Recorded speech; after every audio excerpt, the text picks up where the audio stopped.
All right, guys, welcome back to the Trouble Planet Patreon podcast that still doesn't have a name because we're a bunch of lazy, worthless hacks. It's called the Trouble Planet podcast, dog. What's so hard to remember? It's called the about Trouble that? Planet, sometimes monthly Patreon podcast. It's got alliteration. Patrons There's- only. Yeah, much like Mom, Can I Have Another $1? It's never been called the same thing twice. No, it's a good. so No, it's a good because TPP and it's got 2 P's, just like my last STI screening.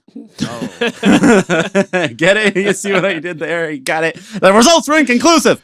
I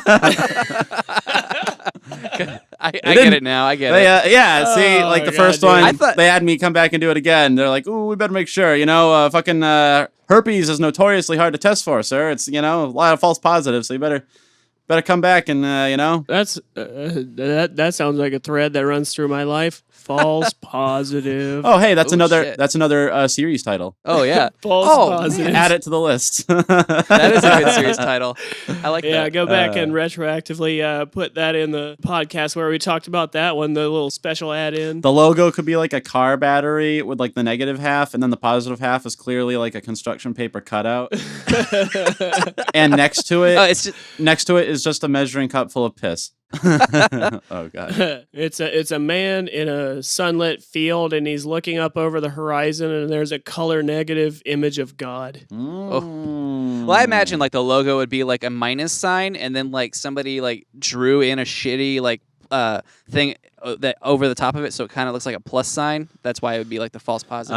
That makes sense, but that's so minimalistic, and it seems like an actual graphic design choice, and that won't fly at our operation. It's a No, man reaching down to pick up a dollar bill off the sidewalk, but you can see sort of like X-ray vision that there's a landmine underneath. Like a cutaway, like a Jesus. diagram. Yeah. Like that sweet diagram they have at Yellowstone National Park of the stupid little kid plunging to his doom in a fiery hot pot. Jesus. They have those God posters damn. everywhere.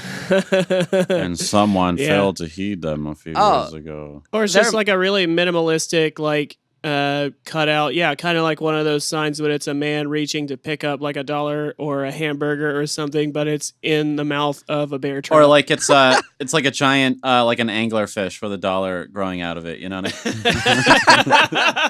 That's like an You know, album. it's That's a funny. sweet album cover. Hey, Kyle. that Oh, is damn. Yeah. Kyle, get I to like that. that's the art for this episode. Get to drawing that. That's the art for all of the songs based off the shitty titles that we've made for all of our shows. That should be the logo for a new political party. Like an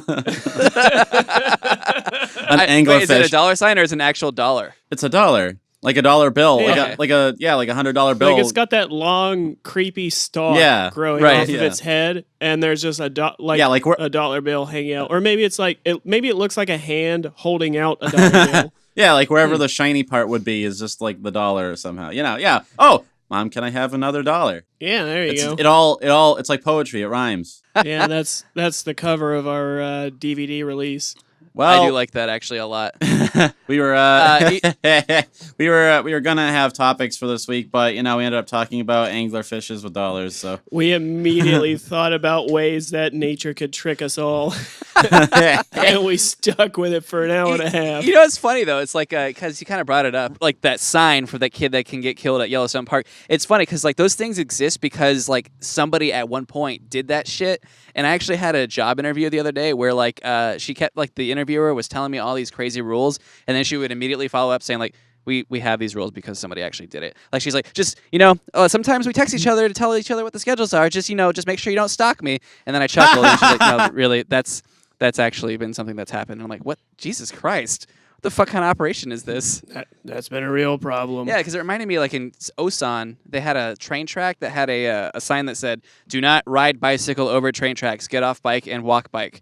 Because I guess some fucko got their bike stuck and then got ran over by a train. the bike got course. ran over. He didn't get run over, right? Everything got Like they're ran just over. mad Yeah, I because think- he damaged their train, right?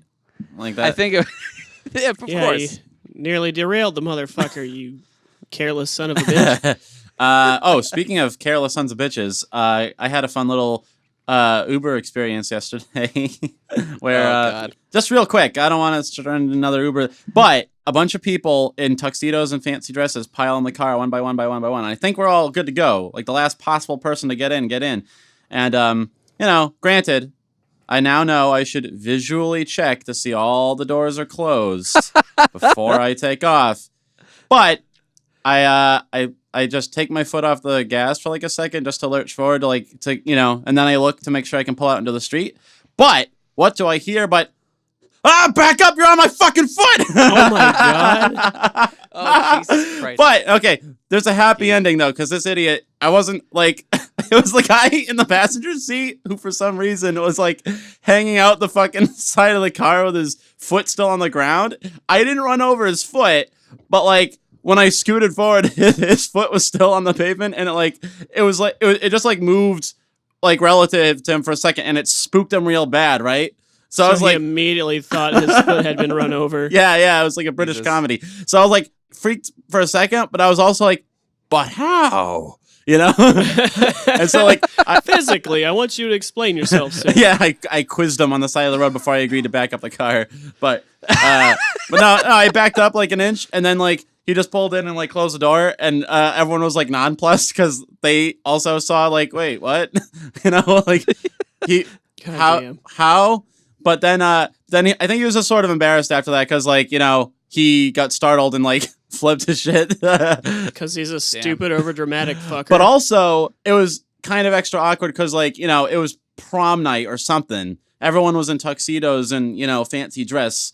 And the atmosphere was very party-esque up until that moment. Then it was like a quiet, tense, weird ride. And I had a hand in it. Nobody's excited anymore. Yeah. Well, I mean, they're excited in a different way. It's worse when you freak out and your clothes say you've got your shit together. You know what I mean? Right. That's why I never wear good clothes. There is technically a measure of excitement when you hear air raid sirens. Yeah. So yeah, I can see where you're going with that. Right. Yeah. That's the type of excitement. That's the only kind of excitement I bring to a social gathering. Bring the funk, bring the The panic. spine chill.